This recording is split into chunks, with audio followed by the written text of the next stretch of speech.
So you're learning to crochet and you've already mastered the basics. You want to try something a little bit more adventurous.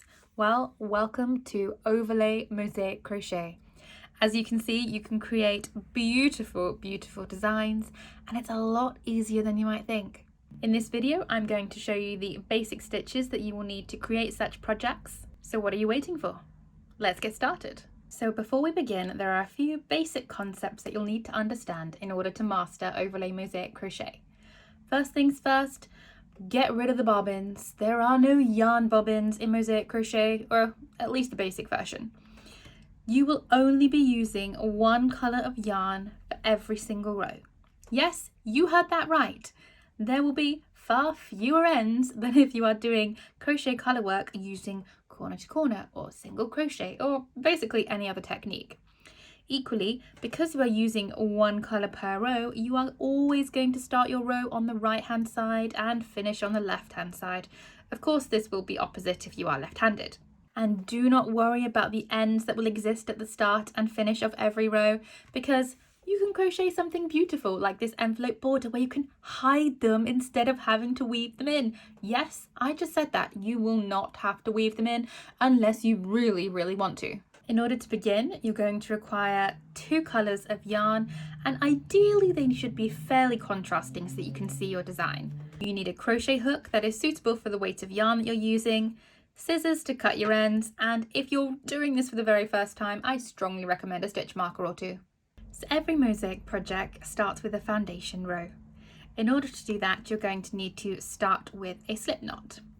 Now, depending on your preference, your experience, and the designer's pattern, you will either be starting with a number of chains and working back with single crochets, or starting with foundation single crochets. Now, personally, I prefer foundation single crochets, and I have a tutorial here that you can have a look at if you want to do those instead. But as this is for beginners, we're going to go with the easiest option, which would be to chain and work back. So you've popped your slip knot on your hook, and you're now going to chain however many stitches the pattern requires. So I'm just going to make it up because this is a tutorial and I'm not following an actual pattern.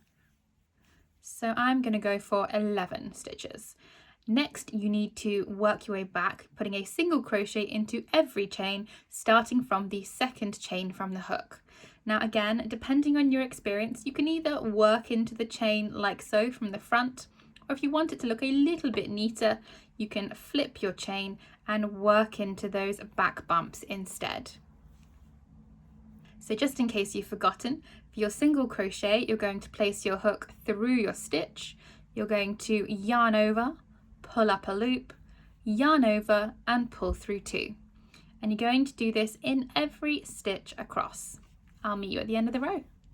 So once you get to the end of your foundation row, you're going to chain one and cut your yarn.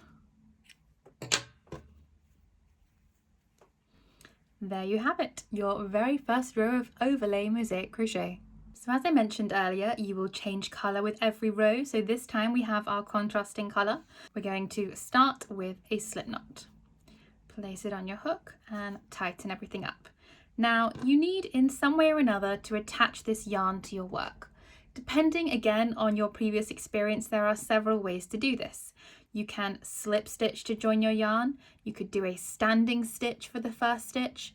Given the, again, beginner tutorial, I'm going to go with a slip stitch. So we're going to place our hook through the stitch, and because this is the first stitch of the row, don't forget you're going through both parts of the V, so the front and the back.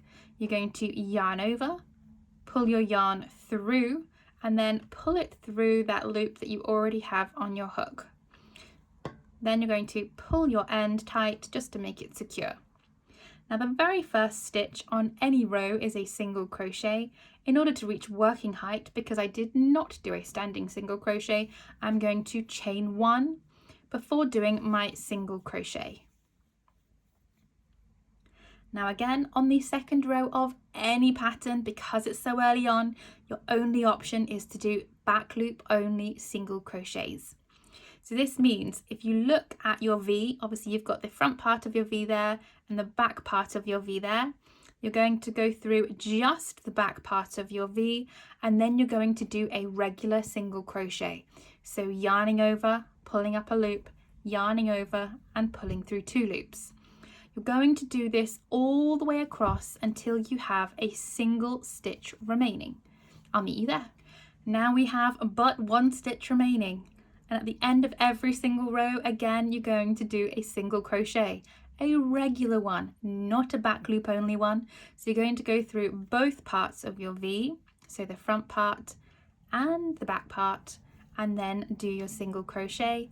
And again, because it's the end of the row, we're going to chain 1 and cut our yarn. There you have 2 rows. Now, as you gain a bit more experience, you might be able to do something a bit fancier with the single crochet that starts your row and the one that ends your row. So for example, you could swap it out for a waistcoat stitch just to make it look a little bit more fancy. Personally, I don't bother with that. It's a bit too much faff, and I'm going to be hiding those stitches in my envelope border anyway. So as you can see, for row 3, I have already attached my yarn, chained 1 and done a single crochet into the first stitch. Now to learn the last basic stitch you're going to require, a front loop only double crochet. Now the really important bit for this stitch is that you are not doing it into the front loop of the stitch right next to you. That's going to leave your line at the top going like this if it's not all front loop only double crochets. You always work into a stitch that is the same color as the yarn you are working with. So you're going to yarn over as if you're about to do a double crochet. You're going to go down to the last pink row. Now remember, you did a back loop only single crochet into this stitch, which means that that front leg of the V is still available. So you're going to put your hook through there. You're then going to yarn over and pull up a loop, yarn over, pull through 2, yarn over, pull through 2. Let's demonstrate that once more. So yarn over, go through the front loop of the stitch of the same color 2 rows down, yarn over, pull up a loop, yarn over, pull through 2, yarn over, pull through 2. Now you're going to go backwards and forwards between these back loop only single crochet and front loop only double crochet stitches in whatever manner your pattern requires in order to get the design that you are after. Depending on the pattern, you can follow written instructions which will literally tell you how many of each type of stitch to do, or you can follow a graph. Now this tutorial here will show you how to read an overlay mosaic crochet graph so that you can get your design looking just right. An important thing to remember if you've been working front loop only double crochets and now you need to do a back loop only single crochet is which stitch you're going to be working into next. So you know from this tutorial I have done 2 front loop only double crochets. So if we tip our work forwards, we'll have 2 back loop only single crochets from the row before that we have not worked into, which means our next stitch, if it's a back loop only single crochet, we skip those 2 stitches and work into the next one. Now you'll get a bit of an idea of how, by changing the combination of these stitches, you're going to come up with a design.